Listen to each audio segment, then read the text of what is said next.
Black Friday is officially behind us. We are in the midst of peak season for small parcel.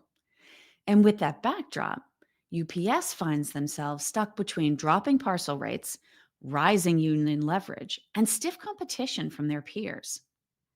Unlike FedEx and Amazon, UPS's drivers and warehouse workers are unionized through the Teamsters, and that only increases the pressure on their bottom line. But not to be put down easily, UPS has been looking for creative ways to make ends meet. They offered a massive buyout for drivers for the first time this year. And they've been working with gig drivers to handle the spike in seasonal volume without paying all that expensive union overtime. And of course, both of these things mean they are running afoul of the Teamsters Union.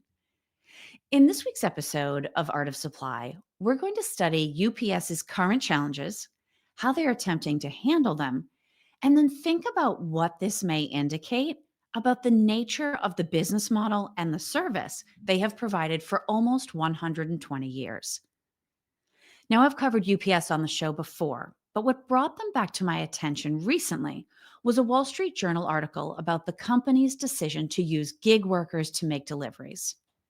Now, part of why this is so unique is because UPS is renowned for their high appearance standards for drivers and trucks.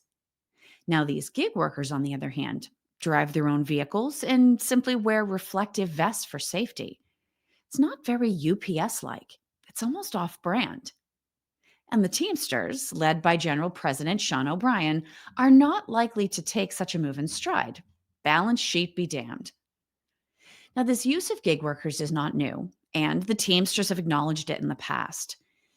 UPS started including gig workers in their model in 2015, a decision that Sean O'Brien promised to address in the last round of contract renegotiations. Roadie is UPS's crowdsourced same-day delivery platform. Think of it as being like the small parcel version of Uber or Lyft. Through Roadie, personal vehicle drivers, or PVDs, help make deliveries, but they're not subject to the same personal and vehicle cleanliness standards as UPS employees and trucks. They deliver lower value parcels and sometimes might work in tandem with traditional UPS drivers to help cover an area more quickly.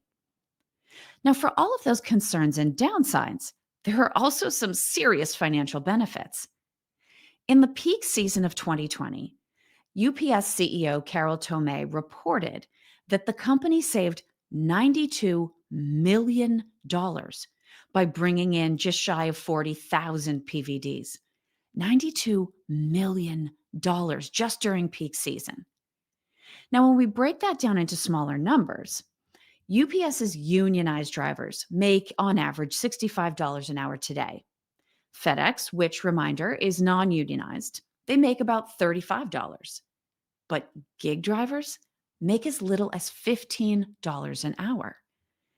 And the reality is, UPS needs to save that money.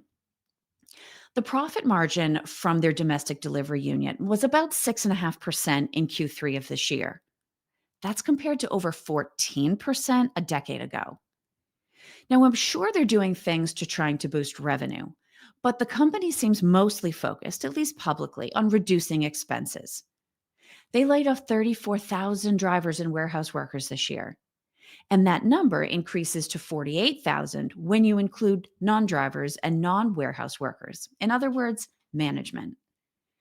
The company had 490,000 employees total, so the layoffs represented about 10% of their global workforce. They also ran a driver buyout for the very first time in 117 years. And those numbers are adding up. Today, they can claim a total expense reduction of $2.2 billion so far for 2025 towards a one-year goal of $3.5 billion. Now, all of this pressure to save money certainly comes from a couple of different places. But the first one I feel like we have to acknowledge is the role of union labor in their cost model. When the Teamsters renegotiated their collective bargaining agreement with UPS in 2023, it was the largest contract of its kind ever put in place. Now, as I mentioned, union UPS drivers currently make an average of $65 an hour. By the end of the current Teamsters agreement, they will make $80 on average per year. and not have to pay healthcare premiums and earn up to 7 weeks of vacation every year. Now, remember, we're comparing that to $35 an hour for FedEx drivers and 15 for roadie drivers. You can't think about all this without thinking back to what happened between the Teamsters and Yellow Freight. Yellow Freight went bankrupt and was essentially sold off for real estate. Interestingly, they went bankrupt in the same year that UPS and the Teamsters sat at the table to renegotiate their contract. Now, Teamsters General President Sean O'Brien is not showing any signs that Yellow going out of business and eliminating 22,000 union jobs taught him to pull his punches with UPS. He says that the current UPS contract requires the company to create 30,000 jobs. Now, according to the Wall Street Journal editorial board, that isn't the case. As they wrote, quote, UPS merely committed to giving part-time employees a chance to apply for some full-time job openings. If UPS reduces job openings, workers don't have an opportunity to fill them. O'Brien also says he doesn't care about management job losses, but says that, quote, the union wouldn't object if UPS downsizes management, but UPS will be in for a hell of a fight if it moves to eliminate Teamsters jobs. Now, I won't use a lot of Sean O'Brien's quotes directly because this is a family show, but the Teamsters have been fighting back against the proposed driver buyout emotionally and vocally. They even released, you might say they leaked, news of the driver buyout before UPS had communicated that opportunity to drivers. As a Fight Back news article on the topic reads, quote, in their contract, Teamsters have the right, by seniority, to follow their work and transfer to these new hubs, as well as to be recalled in seniority order from layoffs. Closures like these force workers to decide whether to move, take on long commutes, or else find a job elsewhere. So as UPS is reducing the workforce, they're also reducing the distribution centers that they work from. And as UPS has been deciding which distribution centers to keep open, wait for it, they're renovating. And those renovations often include automation that eliminates tasks previously carried out by union workers. It's almost exactly what we saw with the East and Gulf Coast port strikes. Automation is to be fought at all costs, but it still somehow seems inevitable. Now, in a recent episode of Better Bad Ideas, Sean O'Brien's own podcast, he brought together with him 3 people who were at the table for the UPS contract renegotiation.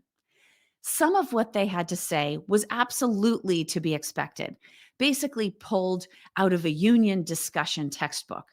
Now, for me, I enjoyed the discussion because the heavy Boston accents remind me of my childhood. But the words, you can use any accent you like. Just imagine these in sort of union cadence. Quote, technology is a threat to us. The company is doing what they call shut and guts. So they close the distribution center, gut all of the jobs, and then reopen it. And they talk about enforcing the tech language in the contract. According to Sean O'Brien, the company has gone from hero to zero in the public eyes. And he asks ominous questions like the company needing to think about, where are you most vulnerable right now? It's sort of like saying, nice small parcel company. It'd be a shame if something happened to it.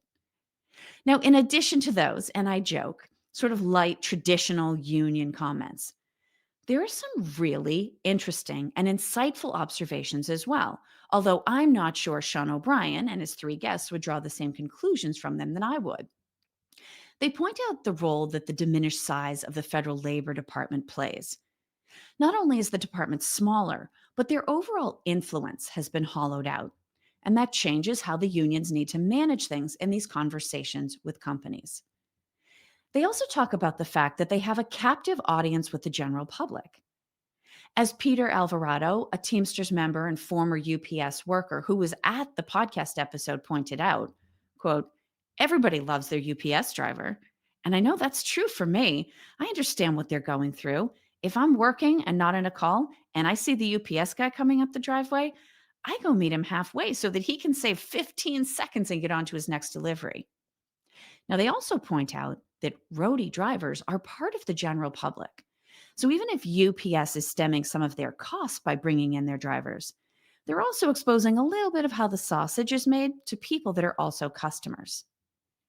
Now, the most insightful comment that I heard during that episode is that it is not the same working at UPS today as it was 25 years ago. The reality is, they're absolutely right about that, for better and for worse. And this is an idea that we'll come back to.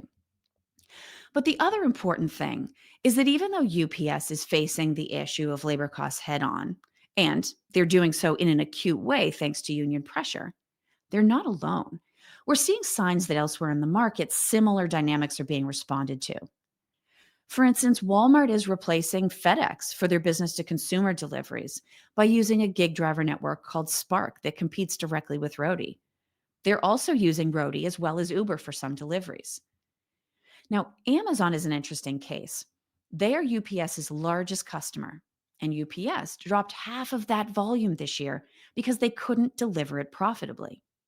So, in response, Amazon, of course, it's building its own delivery network, which helps it cover its own volume, but also creates a new competitor in the market at the same time.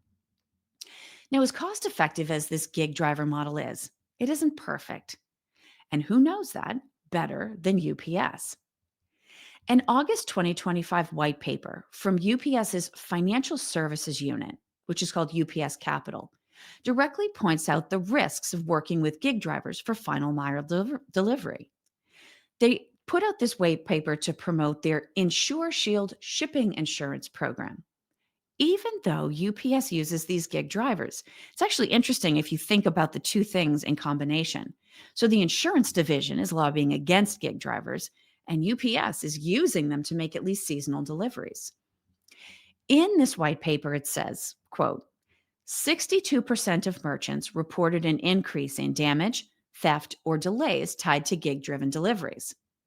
Only 12% of respondents expressed confidence in gig carriers' service quality, compared to 69% in 2022, who believed gig services provided superior customer satisfaction over traditional carriers. And they also point out, quote, in 2022, 83% of surveyed consumers blamed delivery providers for delivery mishaps. This year, that number has dropped to 39%, as more shoppers now hold merchants accountable for ensuring a seamless delivery experience, end quote. So it actually sounds like an argument against what UPS is doing, both reinforcing how essential it is to their bottom line to work with these gig workers, but also giving us a little bit of an insight into the risk it poses to UPS customers to bring these gig workers into their network. Now, anytime you have a distributed operation, managing it becomes a bigger challenge. Roadie has definitely seen issues with drivers creating fraudulent accounts so that they can get more packages to deliver, basically working around safety constraints. And UPS is planning to use AI and other tech to ensure that drivers both are who they say they are and make sure that a package can't be marked as delivered until the driver is with a certain physical distance of the delivery address, basically figuring out how people are going to school the system and then closing those loopholes. Now, the drivers have some complaints as well. Roadie drivers on Facebook point out that if you look at the initial price that the company is willing to pay to deliver a package, that if you watch it over time, the price slowly goes down. They're basically trying to incentivize drivers to pick up an order or a job as quickly as possible. But if no one claims the job, it goes back up. So there's a little bit of gaming going on. And the fact that this is being shared online suggests that there is some push and pull between gig drivers and union drivers and UPS. But I think the biggest issue with all of this, and this is what I alluded to in that final comment from the Better Bad Ideas episode, that no, working for UPS is not the same as it was 25 years ago because UPS is playing in a very different market than they were 25 years ago. The whole business model now finds itself in a different macro context. UPS was designed to support B2B shipments, and that is no longer the reality of the demand. So now they're trying to adapt their model from a B2B structure to one that supports e-commerce. The reality is shipping fees no longer cover the labor cost. 30% of B2C parcel volume is under £1 per package. Two-thirds of it is under five. So we're talking about large volumes of relatively small, inexpensive packages. And B2C volume currently represents 70% of the US parcel market. UPS has become a premium service by staying put while shipper expectations drop. Now, unfortunately, they don't have the pricing power in the market that would allow them to charge premium rates, which means they can't cover their costs. And if they can't find creative ways to continue operating cost effectively, they may have to shift their expectations or end up going the way of yellow freight. The big difference is if UPS goes down, that's over 300,000 union jobs. I have a feeling even Sean O'Brien would care about having that happen. If there's one common thread running through all of this, it's the idea that UPS is caught between the economics of its past and the operational realities of its present. They were built to deliver high value B2B freight with a premium labor force and unmatched brand consistency. Today, however, they're delivering lightweight e-commerce parcels to homes in a market that demands speed and flexibility and absolute cost efficiency. The two different structures simply don't mesh. So the tension that we're seeing isn't just about gig workers versus union drivers. It's about a 120-year-old business model being stretched and pressured to accommodate a completely different marketplace. All of the decisions that UPS makes now, how they use labor, when and where they automate, how they price shipments, and who they partner with, will shape not only their own future, but the expectations for parcel delivery across the market. If UPS can't find a suitable and profitable path forward, the consequences could ripple through the broader logistics ecosystem and affect the livelihoods of hundreds of thousands of workers. That's the real story we have to watch as this year's peak season unfolds. UPS's heritage got them this far, and with pride, but there's questions about how much further it can take them without changing. Their survival is going to depend upon their agility. Whether they can evolve at the speed the market requires will decide whether they remain an industry anchor or become another sad case study in what happens when cost structure and customer expectations drift too far apart. As parcel volumes continue to shift towards low weight, low margin home deliveries, every major player, UPS, FedEx, Amazon, Walmart, DHL, is going to have to rewrite the rules for themselves. UPS isn't just fighting for profitability. They're fighting to figure out how their business model can be allowed to survive the next decade of consumer expectation changes. And that battle, in addition to the one with the Teamsters, is just beginning.